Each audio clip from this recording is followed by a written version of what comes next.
investigative reporter Dave, in the last days, we were told that in the late night hours, a subject had been detained for questioning. Nothing ever came of it. When questioned about it, Nanos, the elected sheriff in Pima County, gave a very terse one-word answer. Nope, that was it. No further elaboration about what is going on. It seems as if it's up and down, hot and cold. You think you have a lead, you wake up the next morning, it just vanishes like fog. It's exhausting to the investigators, to the detectives, much less to the family. What happened with Nanos? I'm not talking about his new drama with claims of perjury. We'll get to that. But the hot and cold nature of this case. Top of minds is going to be the Nancy Guthrie investigation tonight. On the night of January 31st, 2026, Nancy Guthrie had dinner with her family.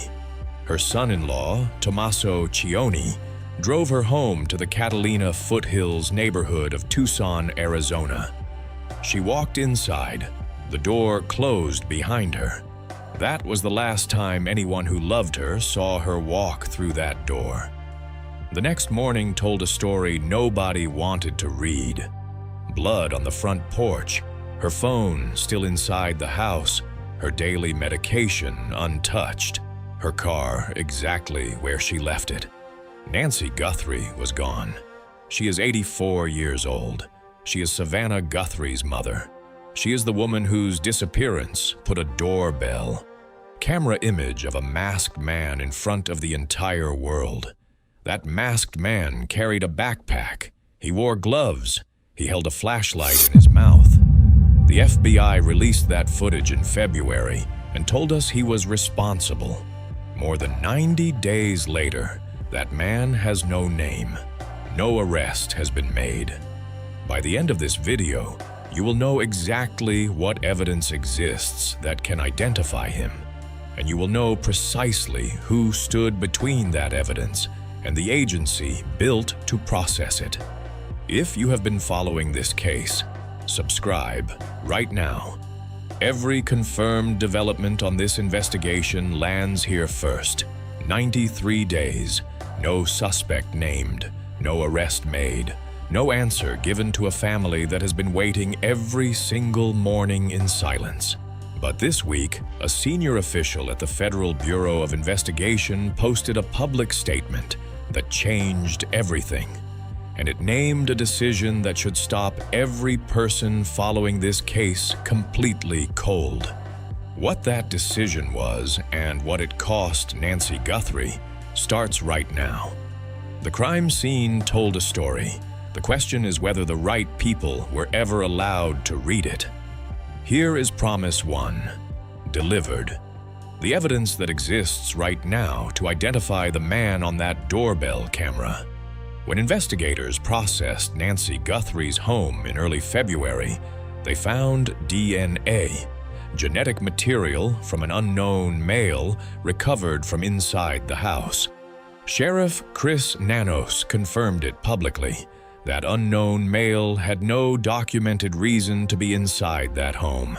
His profile matched nothing in CODIS, the FBI's national database of convicted offenders.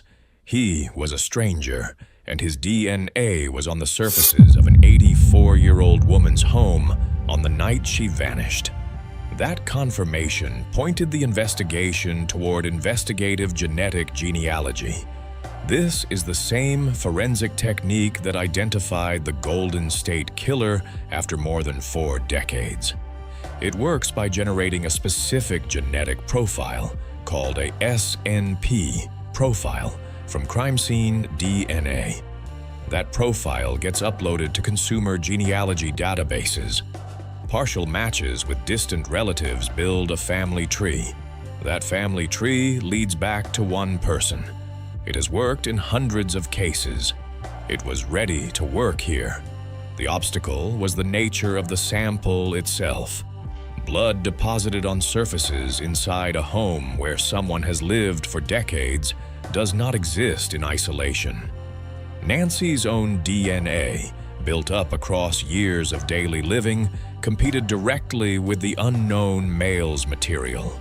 That competition is what forensic scientists call a mixture. Separating a mixture into one clean individual profile requires deconvolution software. As of early this year, no software was advanced enough to handle the specific complexity of this sample. The DNA pathway stalled. Then investigators found something else: a hair. A hair with an intact follicle root contains nuclear DNA from a single contributor. It does not sit on a surface competing with background biological noise from multiple people. It is one person's genetic material, intact and isolated. C.C. Moore, chief forensic genealogist at Parabon Nanolabs, and the woman who has contributed to solving more than 300 cold cases, went on the record to News Nation this week. She said, "If they really do have a rootless hair and it is from that kidnapper, then this is going to be the piece of information that will solve the case." 300 cases. That is her record. When she says a hair can solve this, the forensic community understands exactly what that means. So why did it take 93 days to get this evidence into federal hands? The science was never the problem. The science was ready. What was not ready was the decision being made above it. Here is Promise 2. Delivered. The documented institutional record of exactly who made what decision and when. This week, Ben Williamson posted a statement on X.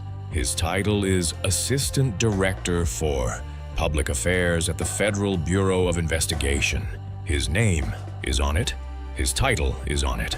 It is time-stamped and public. He wrote, "The FBI asked to test this DNA 2 months ago with the same technology we have always had. The sheriff sent it to a private lab in Florida instead. That is not a rumor. That is not a community forum allegation. That is not a frustrated former colleague speaking off the record. That is the FBI going on the public record about a decision made at the county level that kept federal forensic capability away from the most critical evidence in an active kidnapping case for 60 days. Here is the documented institutional record that surrounds that statement. 5 entries, all verified, all on the public record. 1. Former U.S. Surgeon General and former Pima County Sheriff Richard Carmona stated publicly that the crime scene was permanently corrupted. He said Nanos personally declared the scene open before the lead detective completed evidence collection. Carmona said that call belongs to the detective, not the sheriff. 2. The Pima County Deputies Organization, made up of Nanos's own officers, issued a unanimous no-confidence vote against him on March 24th. 3. The Pima County Board of Supervisors voted to require Nanos to answer questions under oath about his management of the department. 4. Reporting from Fox News.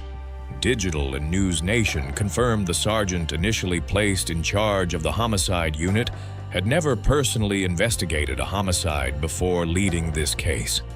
5. The FBI asked for the DNA 2 months ago. The sheriff said no. Nanos has defended every decision publicly.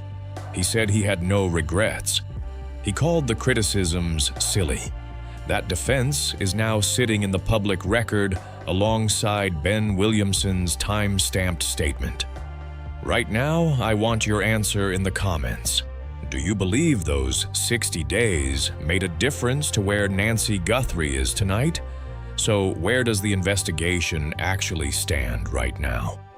For 93 days, the forensic pathway existed. What is new this week is who is finally walking it. The FBI now has the DNA. That transfer is confirmed. The evidence that sat in a private laboratory in Florida for 2 months is now inside a federal facility. And what is happening to it right now is the most significant forensic development this investigation has produced. ABC News reported this week, citing sources with direct knowledge of the investigation, that the FBI is running advanced analysis on the sample. The FBI's own public statement describes the testing as using the same technology the Bureau has always had. Those two descriptions do not align, and that gap between what the FBI said publicly and what sourced reporting tells us about the nature of the testing now underway is a thread that has not been resolved in the public record. The Sheriff's Department confirmed that DNA analysis remains ongoing. They confirmed the Florida private lab continues to share information with the FBI lab and other partner labs. Partner labs, plural. Multiple institutions working on the same evidence simultaneously. That is not how this investigation looked 60 days ago. The hair is the center of everything now. If the follicle root is intact, the FBI can extract a single contributor SNP profile. That profile goes into consumer genealogy databases. Partial matches begin building a family tree. That tree leads to one person. The masked man on the doorbell camera. The man carrying a backpack through the Catalina foothills on the night of January 31st. The man who has had no name for 93 days. What the investigation cannot confirm yet, whether the root is intact, whether the profile will find a database match, whether the 60-day delay damaged the evidence integrity in any measurable way. These are the questions that determine what comes next. This channel covers every confirmed development the moment it enters the public record. If you are not subscribed, you will miss what comes next in this case. Tell me what you think below. If the FBI produces a viable profile from that hair this week, how quickly do you believe an arrest follows? The forensic picture is clearer than it has been at any point in 93 days. But one question has never been answered, and it is the only one that truly matters. The evidence exists. The technology exists. The federal capability exists. What has never existed in this investigation is time Nancy Guthrie can afford to lose. Nancy Guthrie had dinner with her family on the night of January 31st. Her son-in-law drove her home. She walked inside. The door closed. That was 93 days ago. She is 84 years old. She is someone's mother. She is someone's grandmother. She is the woman whose absence has been felt every single morning by a family waiting longer than any family should have to wait. That is what 93 days looks like when no answer comes. Here is the honest accounting of what we do not know. We do not know where Nancy is. We do not know whether the hair produces a viable profile. We do not know whether that profile finds a match in the genealogy databases. We do not know whether 60 days in a Florida laboratory made the difference between then and now. Those answers do not exist in the public record yet. This channel will not pretend otherwise. Here is what we do know. The FBI has the evidence. A named senior federal official has put the institutional timeline in writing. C.C. Moore has said publicly what a viable result from that hair means for this investigation. The forensic pathway that existed from the beginning is now in federal hands for the first time. If you have any information related to the disappearance of Nancy Guthrie, contact the FBI at 1-800-CALL-FBI or submit a tip at tips.fbi.gov. You can do it completely anonymously. A reward of up to $1 million is available for information that leads to answers. One final question before you go. After everything documented in this video, What do you believe happened to Nancy Guthrie? Say it below. If this video gave you something the mainstream coverage did not, subscribe and share it. The more people watching, the more people who might have the answer this family needs. Nancy Guthrie has been missing since February 1st, 2026. This channel will be here for every answer that comes.